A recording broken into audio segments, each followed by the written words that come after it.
Jeffrey Dahmer, one of the most notorious serial killers in American history, terrorized the nation with his heinous crimes in the late 20th century.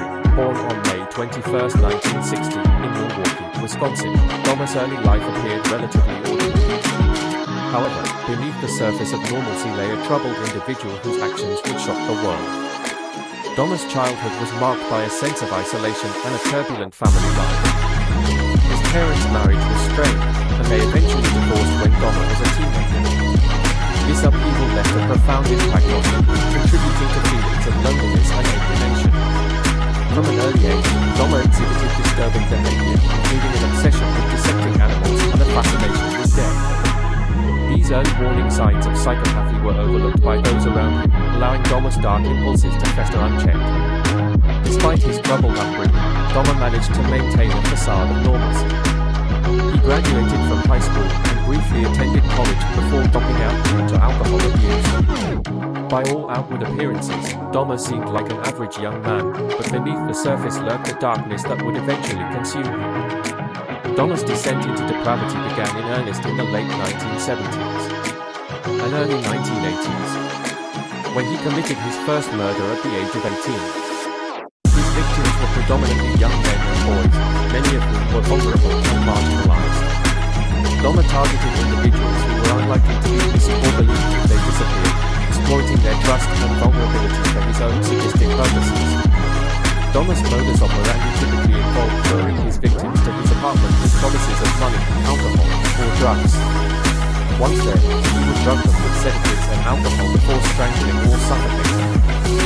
After killing his victims, Dahmer engaged in acts of necrophilia and dismembered their bodies, often keeping their remains as trophies.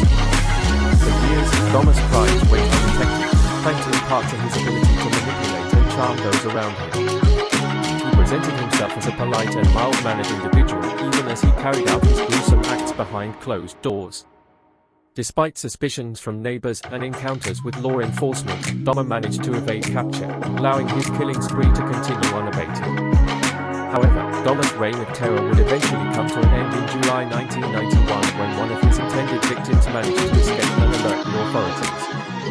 When police arrived at Dahmer's apartment, they discovered a scene of horror, including human remains, photographs of his victims, and evidence of necrophilia. Dahmer was arrested and charged with multiple counts of murder and other offenses.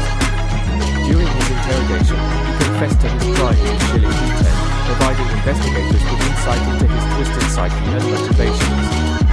In 1992, Jeffrey Dahmer was convicted of 15 counts of murder and sentenced to 15 consecutive life terms in prison.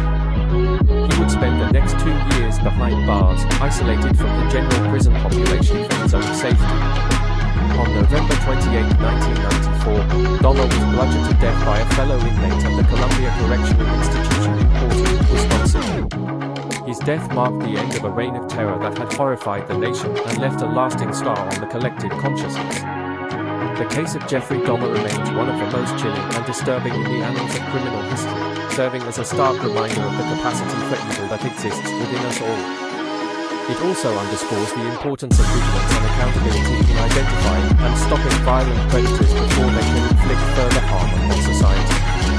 Dahmer's twisted legacy continues to haunt the memories of those who lived through his reign of terror, serving as a cautionary tale about the dangers of overlooking the warning signs of psychopathy and the